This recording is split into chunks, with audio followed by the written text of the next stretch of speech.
We got breaking news. So the Browns have opened Deshaun Watson's 21-day window of return from the IR. He's been out since October 2024, tearing his Achilles, if you remember, Week 7 against the Bengals. Watson then suffered a setback in the recovery in January and then re-ruptured the Achilles tendon. But the Browns will have until Week 17 to activate him from that IR, or he'll miss the remainder of the season. So many questions in short time here. I want to welcome in our NFL insider, Jonathan Jones. And JJ, the first question when it comes to Deshaun Watson, is there a chance that he actually plays this year? This is out of nowhere. There's a chance. I think it's pretty small. I would be fairly surprised if Deshaun Watson ultimately steps on the field to play a game for the Cleveland Browns in the 2025 season. And hearing from Kevin Stefanski earlier today, the focus is just putting him back in a helmet, getting out there on the practice field, throwing with his teammates, getting some very limited individual reps, probably some scout team stuff. This is not something where, hey, they're opening up the window and he might come back in a week or two. We could see him start for the Cleveland Browns next week. It's not that, okay? This is, let's get him back out there on the practice field. Let's see how he's doing. But it's my understanding that even if he's looking good out there on the practice field, again, the odds are low that he will be playing for the Browns this season. So then that question goes to like the long-term plans as we see the numbers and the cap hit when it comes to him. Of course, he'll be age 30 this year actually, and then 31 with 80.7. But the long-term plans with Watson, you're still talking about Shedeur Sanders. We've talked about the rotation with Dillon, Gabriel here. If you're the Browns and you still have those first-round picks here, you know, what is the direction here? I know it's something that just happened, but what is the direction that the Browns might go? So, first of all, the guys who are there, right? Dillon Gabriel, who has now started, 6 games. Shedeur Sanders, who is going to start this upcoming week and very well may start the remainder of the season. Their futures are sort of up to them, okay? What they do on the practice field, what Shedeur Sanders does out there in games.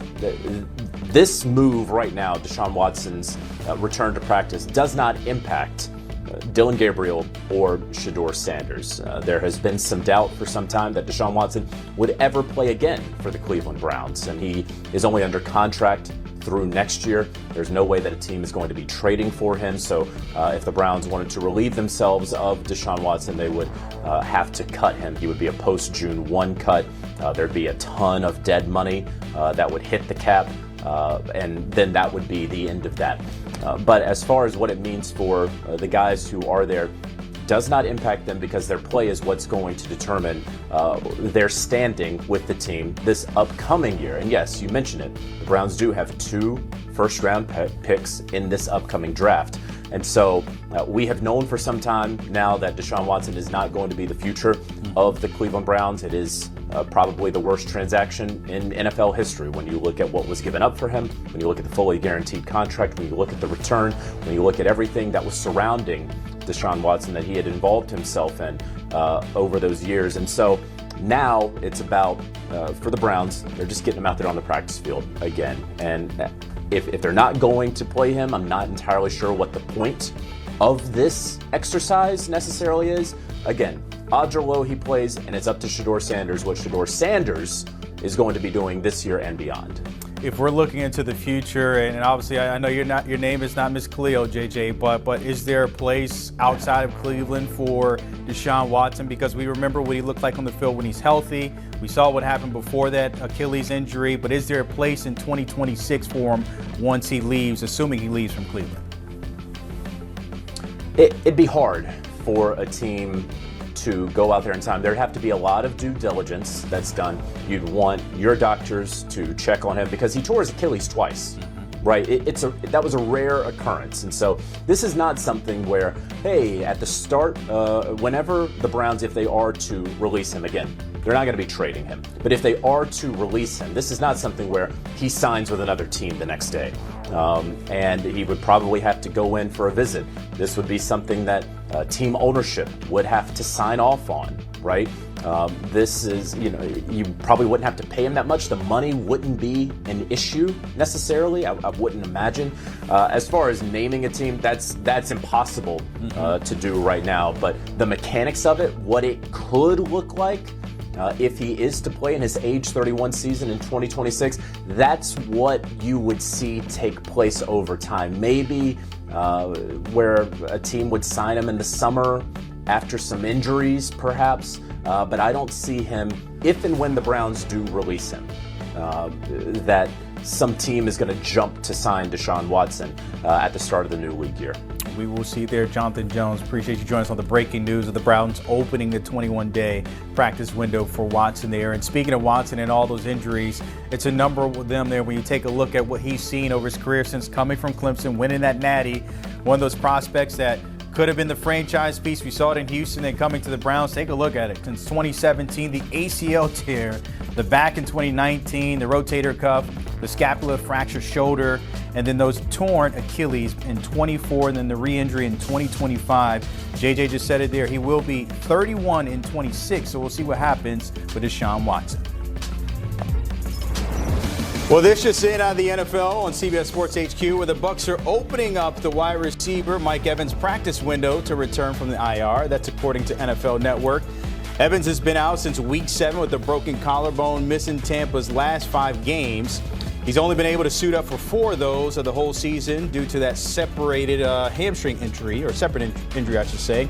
Evans will have 21 days to be officially activated from the IR. He'll miss the remainder of the season, miss the remainder of the season. The Bucs are 7-5 heading into Sunday's matchup against the Saints. I was born with wings. 2-11 Giants have had their fair share of issues this season.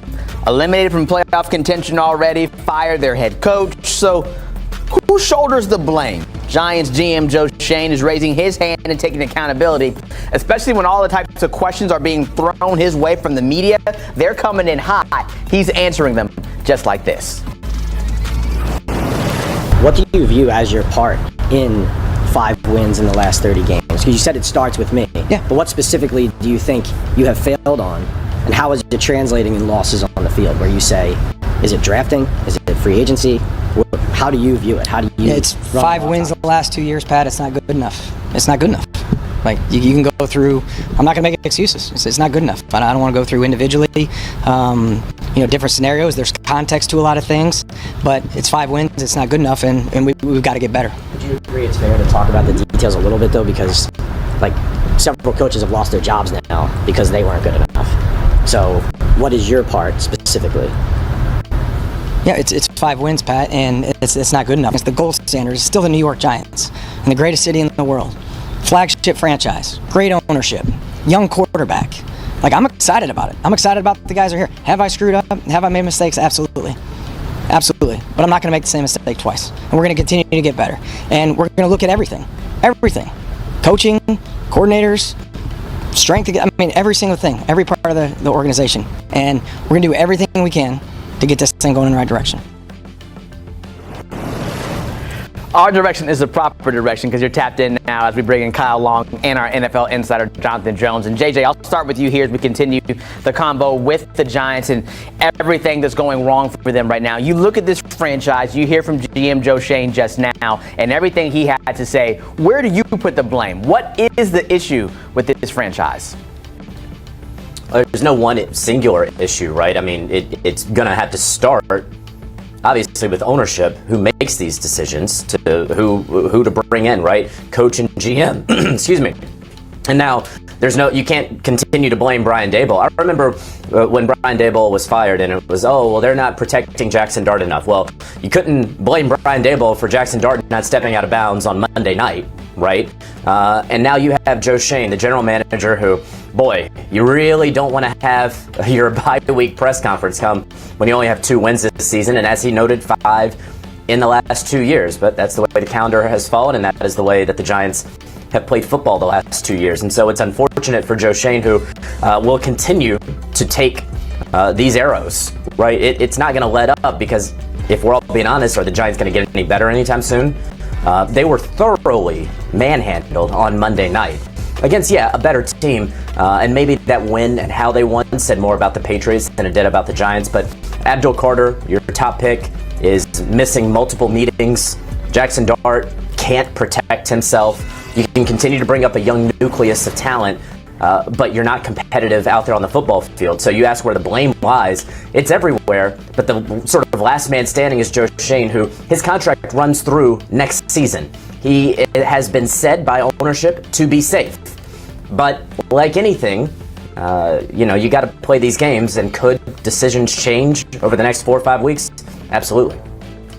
Yeah, you know what, JJ, I don't get to argue with you as often anymore because we don't work together on Sundays, but I'm going to push back a little bit. I'm going to say I do love the young nucleus of this football team.